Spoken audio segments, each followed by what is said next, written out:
Everyone who has a pet loves them as if they were a member of the family, but they also understand that pack dynamics can occasionally be rather complicated. Even though you may think you understand and know your pet well, do you really? Welcome to USA Stories channel. Do not forget to subscribe and activate the bell button to receive all new updates. Now let's go to the story.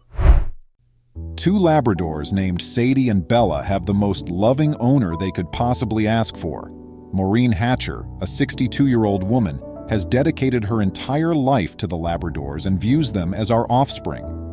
However, she is rendered speechless at seeing the actions of her dogs against her. In the peaceful Florida suburb of St. John's, Jacksonville, every resident is acquainted with one another. Because of its modest size and the historically low crime rates in the region, no one has ever felt afraid of anything. They felt secure at all times. Two well-known Labradors in the area were Sadie and Bella. They were adored by everybody and everyone's favorite. Things aren't always what they seem to be, though. The adorable Labradors were about to pull a prank that would make the neighbors very uncomfortable. Since the Labradors were small, Moren has cared for them and shown them nothing but affection. Hatcher, who is 62 years old, resides with Tyler, her grandson. However, Miss Hatcher was home alone on the day of this occurrence, and everything was about to change. It was a typical day, with Hatcher going about her business as usual. After feeding Sadie and Bella breakfast, she was preparing her own meal and waiting for the water to warm up for the ideal bath. She had no idea what was about to happen. Moren's neighbor, Alexandria, had made the decision to change her routine that morning. She wanted to enjoy a cup of coffee and her garden view, taking a break from her daily routine. It was then that she became aware of something odd. However, Moren's camera caught an unsettling image shortly after she had a bath. That was rather peculiar. The area was filled with strange and peculiar happenings, giving the impression that the day was ominous. There has never been a threat of any type to any of the St. John's people. It appeared ideal, with no houses having towering walls or fences to keep them safe. However, Alexandria felt today that perhaps her garden ought to have been fenced in. Alexandria was enjoying a cup of coffee as she felt the chill of December blow through her hair when she noticed two huge dogs racing into her garden. Although she was unable to identify the problem, she was undoubtedly afraid due to the dogs' agitated barking. Conversely, Moren's camera captured Sadie and Bella leaving the home after they had started barking loudly inside. They could be seen on the video wildly dashing outdoors after opening the front door. It was Sadie and Bella who had arrived in Alexandria's garden and were howling loudly. On that particular day, I deviated from my usual routine, Alexandria said. I noticed Sadie outdoors while sipping coffee on the floor. The second dog started barking after that. Alexandria was afraid to walk into her garden because she couldn't figure out why the two dogs were acting in such an odd way. Since it appeared as though they were going to hurt her, she was quite terrified of them. They had come to her for assistance, but it was something more than she had ever dreamed of. After taking a deep breath, Alexandria made the decision to confront the dogs and find out what they were up to. She dropped her coffee cup and hurried downstairs, questioning every move she made and wondering if she would end up hurting herself or worse. The dogs began tugging Alexandria's pants as soon as she arrived at her garden, as though they were trying to escort her someplace. Alexandria recognized then that they were terrified too, and not that they were attempting to terrify her. They want for her to witness what they had witnessed, which was extraordinary. Alexandria made the decision to bring them back home after learning that they were Moren's pets. However, she soon discovered that they were indeed running, just ahead of her, in the direction of their residence.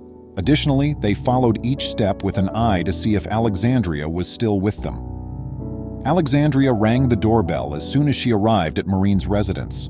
The world was about to see a very odd narrative as all this was being captured on video. Conversely, Alexandria rang the bell many times, but nobody answered. The dog's barks became louder with each bell that Alexandria rung. She was terrified now, not knowing how everything could have gone so badly. She had strange ideas running through her head. What prevented Moren from responding from the other end? When the person on the other side of the door remained silent, Alexandria began to have strange thoughts. What would happen if Moren had been harmed by the dogs? What if Moren had been harmed by someone else inside? Typically, under these circumstances, the initial response would be, Alexandria could scarcely see anything within the brightly lit room due to the complete darkness. She attempted to acclimate her eyes to the darkness as the drapes were pulled as well. Her heart was thumping loudly with panic as she saw what was inside the room. Alexandria entered the room and made her way to the bed. She was getting more and more afraid with every step. When Alexandria peered attentively, she realized that Moren was laying in a heap on top of the bed. But she jumped in terror at whatever came next. With a low, quiet voice, Alexandria called out, "Moren!" But there was no response. She then proceeded to alert her to her presence in the room by placing a touch on her shoulder. She recoiled in terror as soon as she felt her shoulder. There was no movement at all from Moren. Alexandria let out a yell, and Moren groaningly lifted her head slightly to plead for assistance. She was in anguish, and there was something wrong with her. She was making a great effort to speak, but her mouth was hanging open. Alexandria dialed 911 right away. She was aware that Moren had a serious problem, and the only thing she could think of or do to assist Moren on her own was to phone for assistance. She felt afraid. After looking into Moren's condition, the physicians informed her that she couldn't breathe because her brain was oxygen-starved. Moren might not have survived if there had been even a brief delay. After learning the truth, Alexandria realized she was incorrect and felt bad since she had believed Sadie and Bella were either attempting to attack her or Moren, or had somehow harmed her. The dogs were going above and above to assist their owner. In a matter of minutes, St. Johns County Rescue came, and Sadie and Bella stayed at Moren's side until she was carried away. They continued to cry and growl in agony even after that. Moren would not be here in the world if it weren't for the dogs. Interventional neurologist Dr. Nima Amim Agha Brahim says, "When the brain is deprived of blood, cells die, and permanent brain injury can occur. Timing is everything." The dogs were also aware of the value of time. Moren had been brought to the hospital where she was receiving treatment, but her prognosis remained uncertain. One of the most important factors that can lead to a good outcome for patients in these situations is to get the blood vessel open quickly and successfully, Agha Brahim says.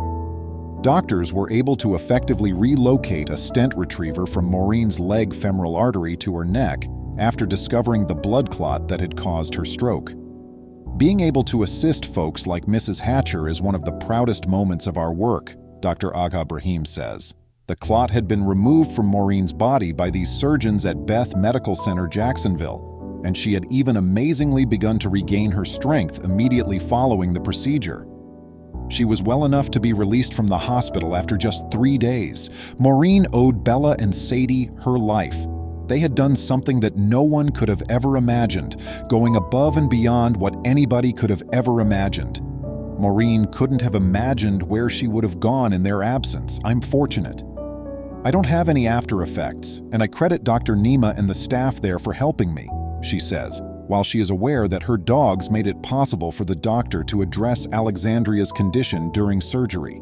Had it not been for my dogs going and getting my neighbor, I wouldn't be here today, she stated. My rights, I shouldn't be in this condition. I had a wonderful rescue in the neighborhood and the hospital. I had an angel across the way. I'm fortunate. The neighbors were all quite thrilled with Bella.